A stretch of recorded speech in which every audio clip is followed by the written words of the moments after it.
Hello and welcome to the latest edition of the Tesla Journey UK vlog. Since I got interviewed by Paul Hawkins on GB News, I've had some very interesting experiences. I've had a second test drive of the Tesla Model Y. I really wanted it even more.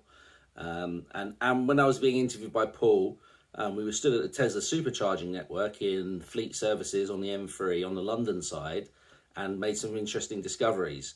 Although this channel is branded as a Tesla channel, I also want to try and cover some of the issues relating to electric cars and some of the issues those of us that are moving from diesel and petrol cars are going to have moving to electric cars.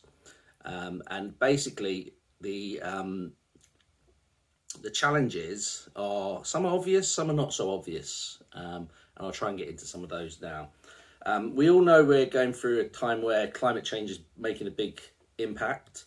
Electric cars are being put into the number one position to replace gas and electric, commonly known as ICE cars, internal combustion engine cars. Sometimes you'll see ICE used, and it means internal combustion engines, for those of you that don't know. And electric cars are controversial in the sense that they're not clean, because nothing is really that clean. But they don't produce emissions, which is a big step forward from dirty diesel and petrol cars. The Tesla behind me will produce nothing. The electricity doesn't produce any emissions, which is fantastic. And if I can charge using the solar panels on my roof over in the day and low electricity at night, I should be able to be very carbon neutral with the car. I won't get into the construction, that's a totally different thing. But as long as you can get your electricity from a renewable source, you're gonna be feeling good about it and doing good for the environment. 2030, the government has decided that the sale of new build cars, ICE cars, internal combustion engine cars, diesel and petrol, will not be allowed after 2030. 2030 is less than 8 years away, and a lot of car manufacturers will already be planning their new cars for the next few years, well in advance of now. It takes years to design a car, it takes years to test it, and years to get it to a point where it's sellable. As a result, we're not going to see, I don't think, soon, too many new petrol and diesel cars, because the majority of manufacturers will be moving to electric cars and potentially hydrogen cars.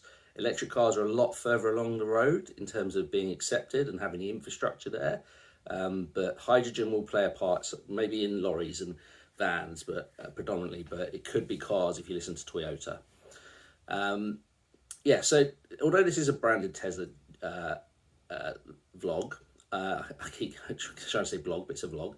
The electric cars do have these issues, and Tesla share them generally with other cars or have some interaction with them.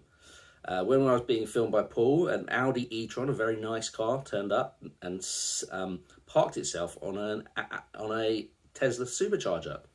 And the guy got out, tried to plug it in. I went up to him and said, "Excuse me, sir, you can't plug them in there. You've got a non-Tesla car and you're trying to plug into a Tesla charger."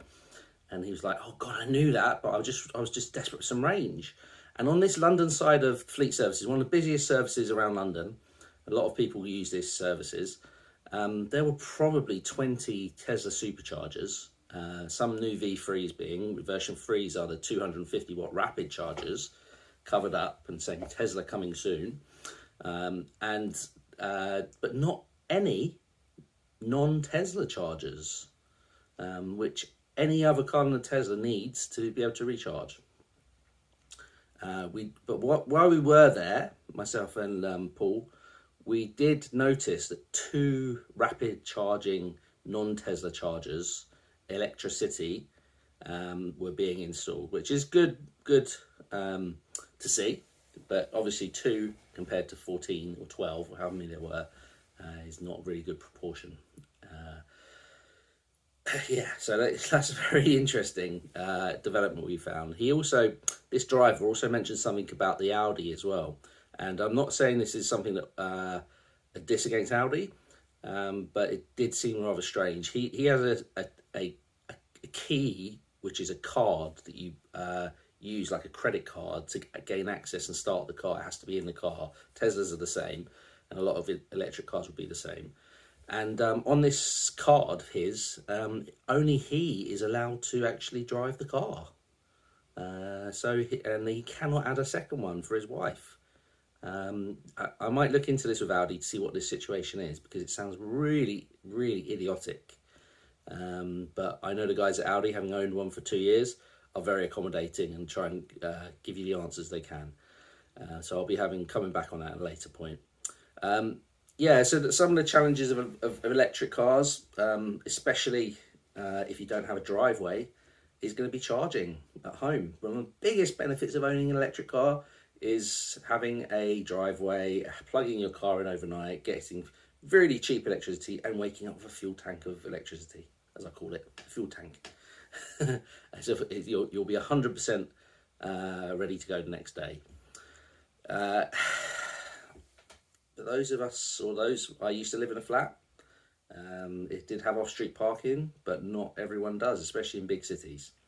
So one thing we're going to be looking into is giving guides to charging for different non-Tesla cars and Tesla cars. But for mainly non-Tesla cars, even Tesla owners who live in an apartment, as many people do, there's going to have to be some solutions. And I believe there already are some solutions for charging at home if you don't have a driveway. So yeah, that's going to be an interesting angle to look at. We are also hopefully going to get some test drives of some non-Teslas featured. So I'm going to be writing to companies to see if we can drive some other cars. But I had the second drive of the Model Y the other day, and took the wife along, and she gave me the green light to the purchase. So she loved the car. She thought it rode really well, really loved the interior space. It's a really good family car. And it's certainly bigger than other cars that I've driven, like the Hyundai Ioniq 5. It just felt like a bigger, more substantial car. And that's what I really need for family, for business, and for adventuring with mountain bikes and hiking and maybe even skiing potentially, if we can get down to the Alps at any point time soon. Well, thank you very much for your time. This has been another edition of the Tesla Journey UK. The feedback has been phenomenal. Really, really appreciate anyone liking and subscribing to the channel. Thank you so much for those who have. If you're watching this and not subscribed, please do push the subscribe button. And I'm trying to get the bell fixed at the moment. I'm not sure what the problem with the bell is, but it's not showing on my site. But as soon as that is, press the bell if you can. And wishing you all a good day. Thank you. Bye-bye.